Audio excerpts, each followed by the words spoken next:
안녕하세요. 오늘 9시 반경에 일랑이종상 선생님한테 전화가 왔어요.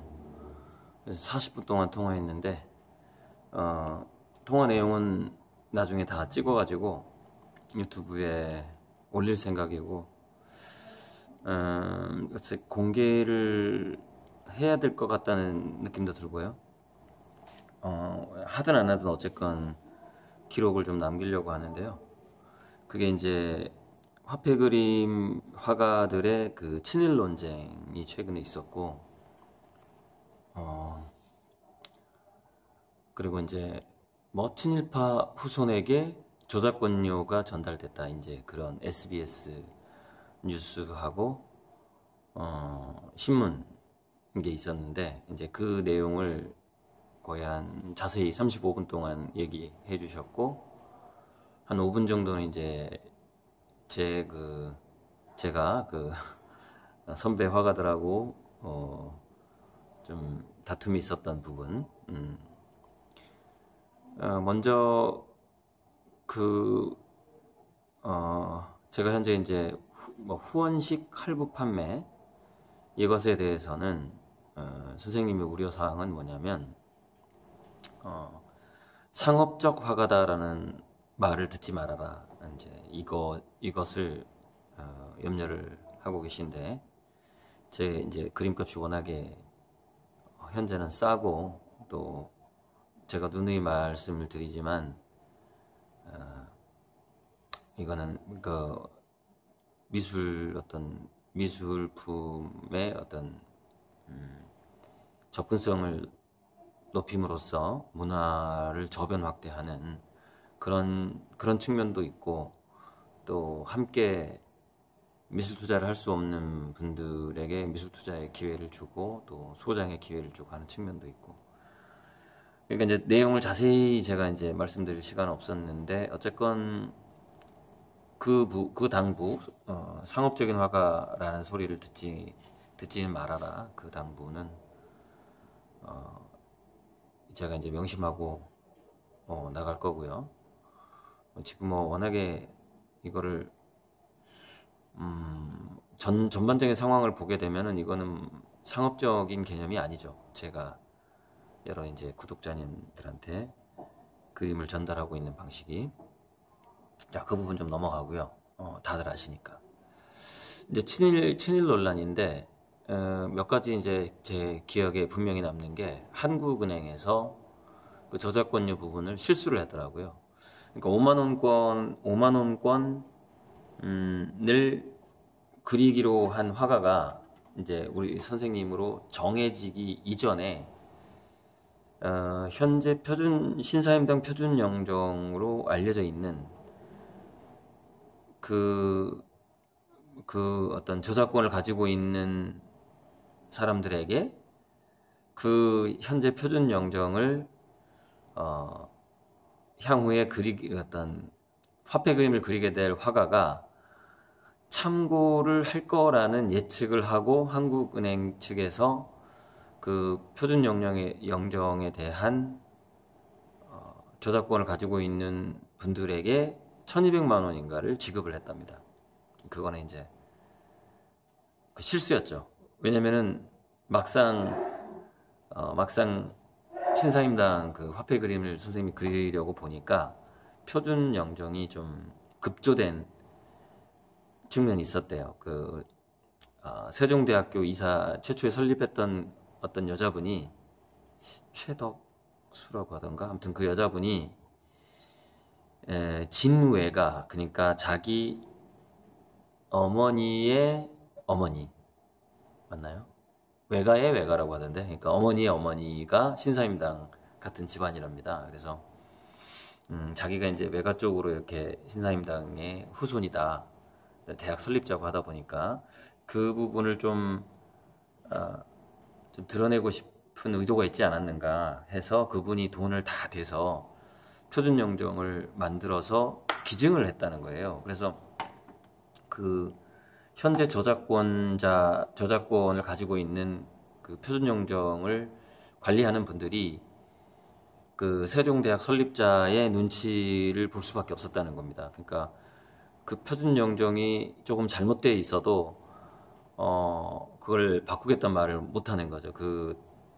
많은 돈을 들여서 그 영정을 그리게끔 한 사람이 살아있기 때문에. 근데 얼마 전에 돌아가셨대요. 그래갖고 이제 신사임당 표준 영정이 오히려 5만 원짜리 화폐 그림, 그러니까 우리 선생님 걸로 표준 영정이 이제 바뀔 수 있는 그런 이제 시기가 온 거죠. 그런 시기가 온 거고, 그게 이제 친일파 후손에게 저작권료가 갔다라는 사건은 이제 그 사건이랍니다. 근데 그거는 한국은행에 자료가 있었는데, 아무튼 한국은행 직원의 뭔가 착오가 있었고, 선생님 신사임당 이제 그 화폐 그림을 그리기로 정해진 이후에는 막상 표준 영정을 보니까 그 참고할 게 하나도 없더라는 겁니다. 그래서 고증위원을 다시 꾸려서 처음부터 다시 조사하고 모델링 다시 하고 해서 이제 지금의 그 화폐 그림이 나왔는데, 그 당시에 신사임당 당시에 그 머리 모양이라든가 복식, 이게 전문가들을 다 이제 모아서 그렇게 해서 이제 새롭게 표준 영정하고 상관없이 새롭게 창작을 한 거죠. 근데 그렇게 새롭게 창작을 하리라고 한국은행에서는 생각을 못하고 미리 그 저작권자들에게 돈을 지급한 사건을 어떤 기자가, SBS하고 기자가 그것을 이렇게 화폐를 그린 화가들이 다 친일파다 이런 식으로 두루뭉술하게 이제 이렇게 발표를 한 것 같아요. 근데 거기에 대해서 선생님은 이제 너무 어이없는 이야기라서 그다지 대응을 안 해도 된다 이렇게 얘기를 하시더라고요. 자, 우리 선생님 이단 김은호 선생님께 그 전통 초성화 기법, 영정 기법을 직접 이제 전수받는 과정이 있었는데, 이제 만나는 횟수는 한 5번밖에 안 되고, 그 기법을, 그러니까 마치 무술의 고수가 있는데 그 무술을 전수받기 위해서 이제 몇 번 만난 거죠. 근데 김은호 선생님이 다른 분들에게 그 기법을 안 가르쳐 줬다고 합니다. 그러니까 우리 선생님한테만 가르쳐 줬대요. 그래서 이제 서울대 동양학과에서는 저도 이제 대학교 2학년 때 자기 자화상을 그리면서 그 기법을 육리문하고 배체, 북체 기법, 견에다가 비단에다가 그리는 그 한 학기 수업이 있는데, 저도 그 수업을 들으면서 제 자화상을 그렸는데 아마 예전에 화실 불날 때 불타버렸을 겁니다. 어쨌건 그래서 그 기법이 어떤 기법이냐면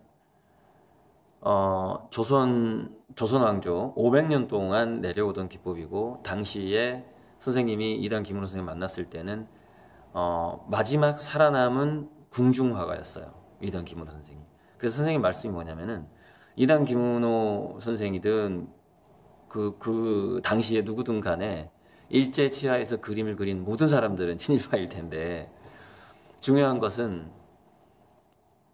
조선 500년 동안 내려오는 정통 기법을 어찌 안 배울 수가 있냐는 것이죠. 지금 그 선생님이 친일 행적이 과거에 있고 없고의 문제가 아니라는 거예요. 조선시대 때 내려오던 그 기법을 자기가 배워야 하는 게 훨씬 더 막중하고 중요한 일이었다는 것이죠. 그래서 그 당시 선생님은 대학생이었고, 이단 김은호 선생님이 친일 그 행적이 있는지 없는지 지금 그런 거 생각을 할 때가 아니었겠죠. 중요한 것은 저 정통 기법을 누군가가 전수받지 않으면은 이제 끝난다. 더 이상 생존 화가가 없는 상황이었기 때문에 이제 그것이 더 선생님께는 그 당시에는 소중했다. 그리고 이렇게 말씀하시더라고. 서로 그 당시에 선생님이 그 기법을 배울 때, 영정 기법을 배울 때 그분이 친일 행적이 많은 것을 자기가 알았다 하더라도 자기는 그 기법을 배웠을 것이라는 것이죠.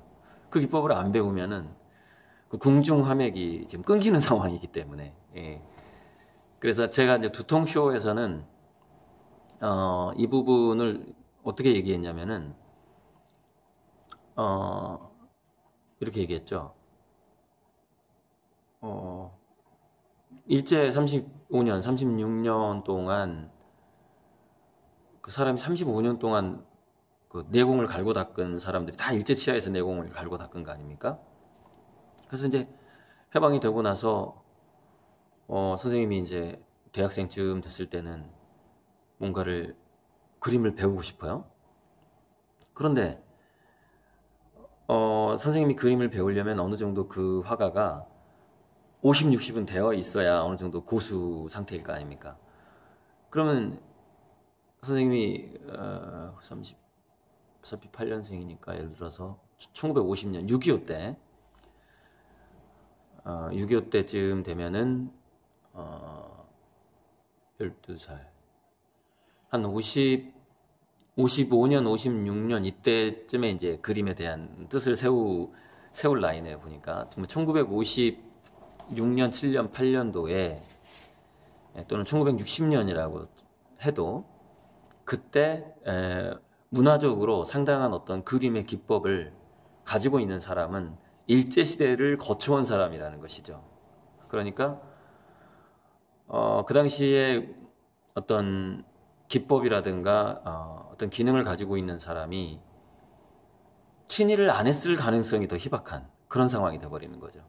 독립운동가라면 당연히 그 대학을 다닌다거나 유학을 갔다 온다거나 하기 힘들었기 때문에 독립운동가 후손에게 그 뭔가를 배울 수는 없는 이제 그런 상황이 된 거죠. 그러니까 그 정도의 인식은 제가 있었기 때문에 두통쇼에 그 이야기를 했고, 이제 해방 후에 우리가 미군정으로 넘어갔잖아요. 미군정으로 넘어가서 이 미군들이 이렇게 행정을 맡기고 이런 것들을 맡기려다 보니까 영어도 좀 할 줄 알고 이렇게 교육받은 사람들이 대부분 친일을 했던 사람들의 자제이거나 아니면은 일제 밑에서 일본에 협조하면서 공부를 했던 사람들이 훨씬 많은 거예요, 숫자가.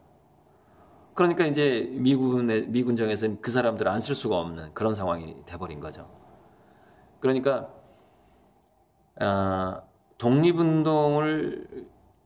독립운동을 시작했던 의식이 있는 사람들은 일본에게 이제 우리나라가 이렇게 합병되기 전에 충분히 교양을 쌓은 사람들이 있었죠.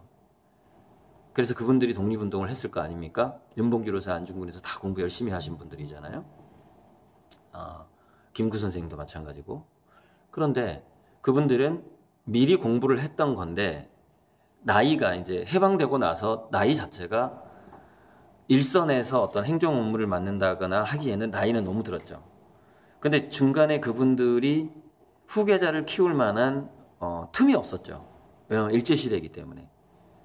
그리고 독립자금에 돈을 다 쓰느라고 그 후계자를 미국에 유학 보낼 그런 자금이 없었죠. 그래서 그 공백이 생겨버린 겁니다. 그러다 보니까 친일파들을 다시 기용할 수밖에 없는 이제 그런 상황이 해방 후에 있을 수밖에 없었던 것이죠. 그러니까 이거는 제가 그 사람들이 다시 친일파의 나라로 우리가 이제 넘어가게 된 어떤 근본적인 배경을 제가 말씀을 드리는 겁니다. 그러니까 여전히 지금 친일파의 후손들이 지금 저기 자유한국당에 저렇게 자리를 잡고 있고 정신적으로 이제 친일이 아니라 그냥 원래 이렇게 영혼이 일본 사람 아니냐 이런 오해를 받을 정도의 사람들이 여전히 남아 있게 된 배경, 그 배경 자체가 바로 36년의 일제의 그 기간 동안 후계자를 키우지 못했던 것이죠. 그럴 여력이 아예 없었다라는 것이죠.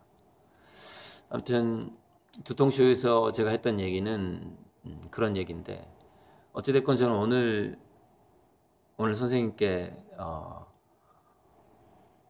내가 만약에 친일파의 제자면 너희들도 다 친일파의 제자가 된다. 절대 그런 게 아니고 이단 김문호 선생님한테 마지막 남은 궁중 화가에게 배워야 될 기법이 있었다. 이렇게 선생님이 말씀을 하셨고 그 이단 김문호 선생님 문화에 들어가서 배운 게 아니라 이단 선생님이 왜 그랬는지 몰라도 이렇게 얘기를 했대요.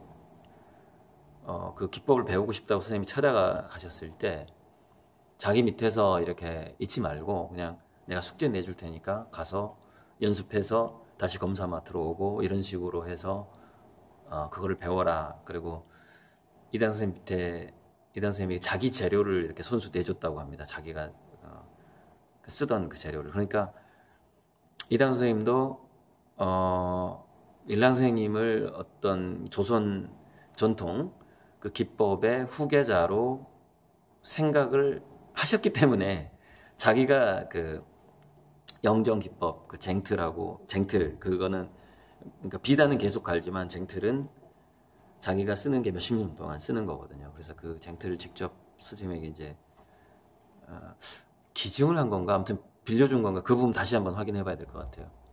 직접 그래서 자기 거를 주면서 그것을 연습을 해라 이렇게 하셨기 때문에 이제 그 전통 기법을 일랑 스님께 전수하고자 하는 뜻이 분명히 있었다.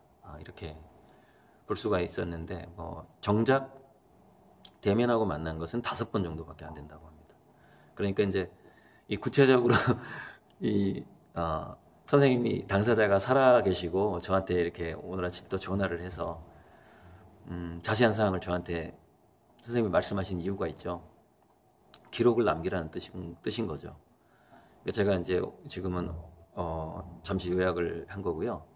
전체 선생님 음성은 40분 정도 되기 때문에 그것은 일단 녹음을 해서 유튜브에 올리긴 올려야 될 것 같습니다. 비공개로 걸어놓느냐 공개를 하느냐는 좀 나중에 이 사태가 좀 잔잔해진 다음에 오픈을 해도 될 것 같아요. 막 한국은행 욕도 너무 많이 하겠고 한국은행 직원들은 심지어 신사임당하고 5,000원 이율곡 그린 화가가 아직 살아있다는 것도 모르는 직원들이 많답니다. 그런 좀 이렇게 빈잔도 하시고 그러더라고요. 네, 이상입니다.